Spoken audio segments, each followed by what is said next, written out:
Good day.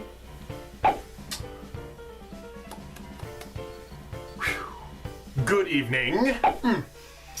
Good morning. Or good night, complete strangers. Oh God, sophisticate germs. So keeping in no specific tradition, I'm going to be continuing the story of Phoenix Wright. But before that, let's see a recall. I was a lawyer. She has bulbs. He's an idiot. And not in this, but I just wanted to say that. She's not here yet. And he's bald and possessed by the Eye of Majora. And now, the next episode of Phoenix Wright. Quest for Justice. テレビが乗っ取られた。セルゲーム会見生放送。 So after the glorious exorcism of Mr. Sawitz, Pheonix is back in the court biz, being the lovable, loony, luscious, lickable lawyer that he is. And he's nothing short of a gentleman, going over to Miss Mia Fey's office so that he's able to meet her sister. Then they're all going to go out to enjoy some nice, delicious burger, yeah, because this is America. God, can you imagine if this took place in Japan? I would be terrified. So here I am at Mia's office, and Phoenix, grow up. Damn it! And after all that time I spent respectively developing her character. It can't be Miss Mia Fey because she's the pair of melons sitting next to me. Whoa, purple girl! And it was at that exact moment that I realized that I was a people person. Oh no! Please!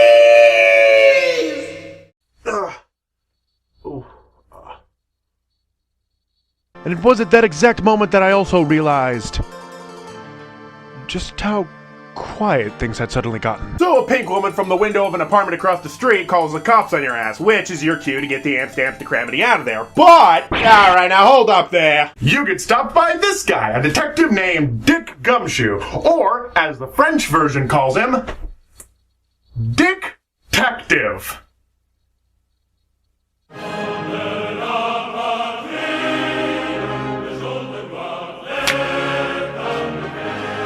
So Richard Detective here isn't really a guy I'd call smart, or helpful, or a guy I'd look in the eye. He's a stupid cop, but in that lovable, why don't we just give him a hug because he doesn't know where he is kind of way. But adorably dim cops aside, Dickie sees the purple girl as a suspect and arrests her for Mia's murder. By the way, the purple girl's name is Maya, and she's Mia's sister, and also Mia wrote Maya on the back of her receipt in her own blood. But I'm still not sure how that ties into the case. So now I'm in the courthouse, hoping to get a couple of questions out of Maya. Now, Maya is a nice character, mainly because she's supposed to be innocent, and nobody writes innocent better than the Japanese. I mean, this is the country that perfected the lost and confused eyes. You know, that thing in animes where occasionally a character is all confused or stunned and all they really just do is...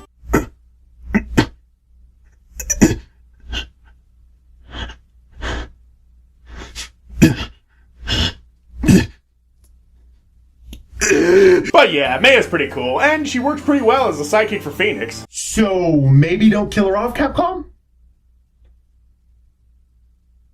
Please? Anyways, one thing that I learned is that the murder weapon is... fucking thinker again! You know what? I think I have a solution to our dilemma! So something more important about Maya is that her family was part of a Wiccan religious group, and that Maya is a medium in training, which makes her slightly connected to the spirit world. So conversations are nice.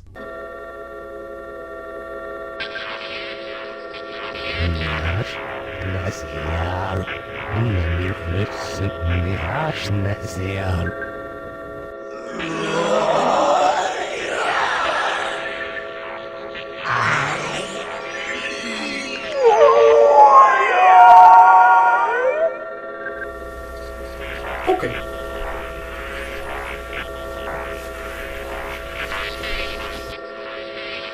So Maya asks if you're able to go and get a specific lawyer to defend her in the case. But before that, I want to see Mia's office one more time. Everything the light touches now belongs to me. Holy hand soap, it's you! So Dick Gumshoe chews you out for a bit. This game's Gumshoe! And you manage to sneak Maya's phone off of him. A teenage girl's phone. Just what I always wanted... Actually, before you take off, you also learn that the lawyer going against Maya is no ordinary lawyer, but Miles Edgeworth.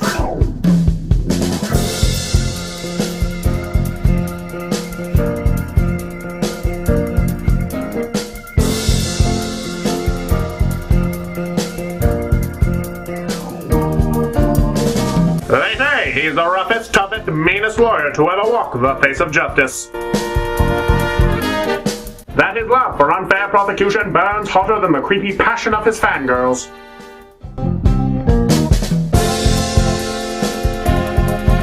He doesn't believe that anyone is innocent, because he's just like that.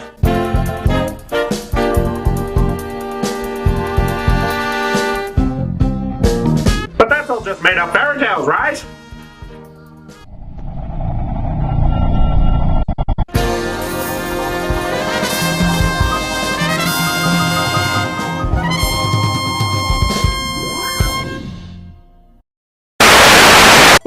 As I would imagine, talking to Dick Gumshoe is proving pointless, and I'm still in the mood to completely ignore Maya's request to find her a lawyer, so I'm gonna go head down to the witness's house. The woman who yelled for the police. Yeah, that girl. Well, she certainly is pink. Okay, so the witness's name is Miss April May, and after an extended period of time talking to her, I'm starting to get the feeling that she's... Gee, this is like something out of the movies. not well. I love a man with a big vocabulary. Like really not well. You don't want to make me angry, do you? Okay, maybe I should check out that lawyer thing after all.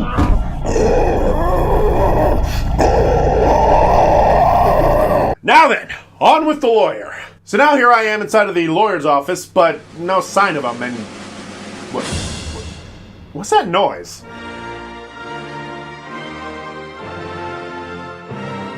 Greetings, and well met.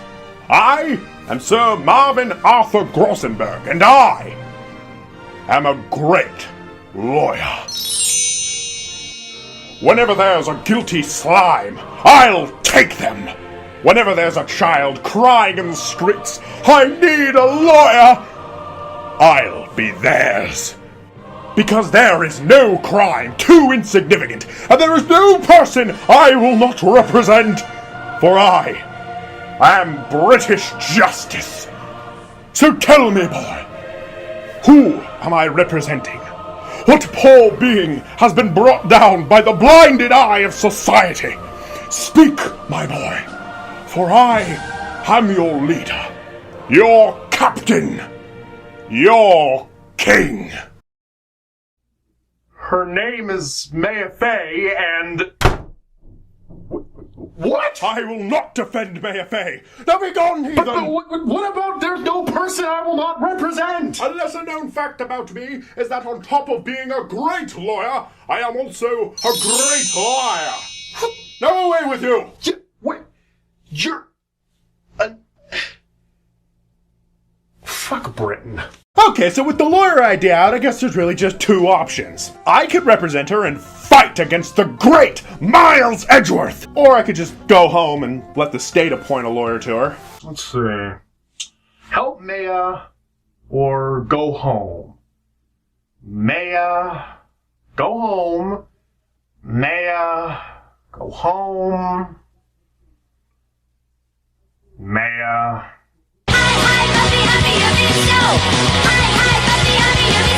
Okay, fine. So I took the case and now we're in the damn courtroom and now we're gonna start the damn case. So the case starts out with Mr. Dick Gumshoe, so you know it's going to be riveting. And he's going all out on this case because he's got some map. So stuff like this map and other items you pick up over the course of the case are all put in an inventory, which I wish I could talk more about, but the fucking recording doesn't show the bottom half of the DS! Damn it, Mega Man NG! Thank you for these clips, but fuck you! But needless to say, as the court cases go on, every time you examine a testimony, you have to take into account pretty much everything that's in your inventory. So after a nice cross-examination, Phoenix says that Dick's testimony is clean. But that can't be right, can it? I don't know. Maybe I'm looking at this the wrong way. Maybe... certainly is clean. Maybe Maya actually is the killer.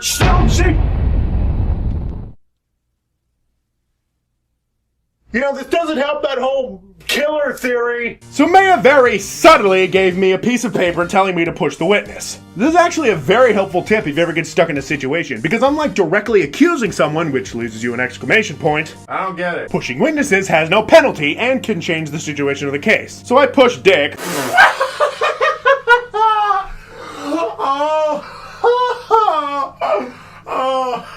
Oh God, penis. And shot down his claim of having hard evidence regarding Miss May. Oh,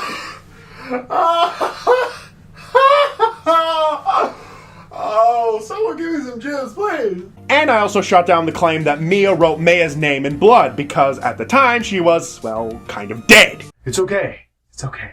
You don't have to think anymore. Just rest your little head and hop aboard the Dreamland Express. Hold it! That autopsy report, the one that said she died immediately, this one right here, is out of date.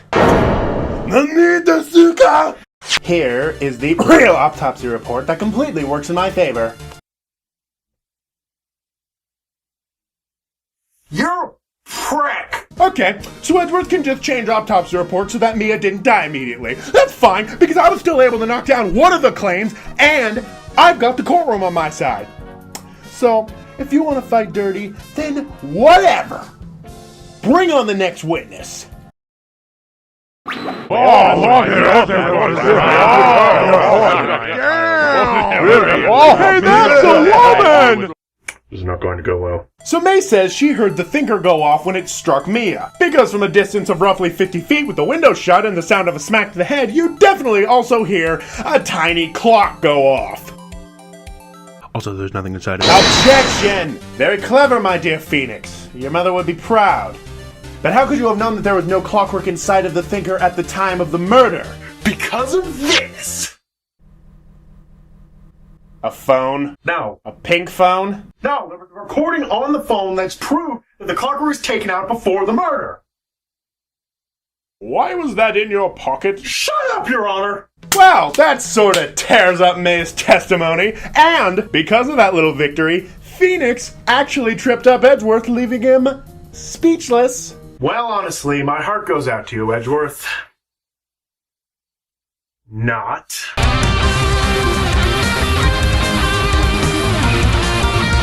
And as for you, Miss April May...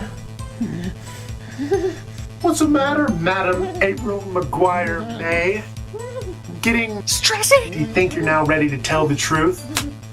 Or are you just gonna keep... What does a stupid clock tell you, anyways? As a moves through to the nocturnal shallows, she weaves the webs of Queen Oak. She's a monster, and she should burn in hell!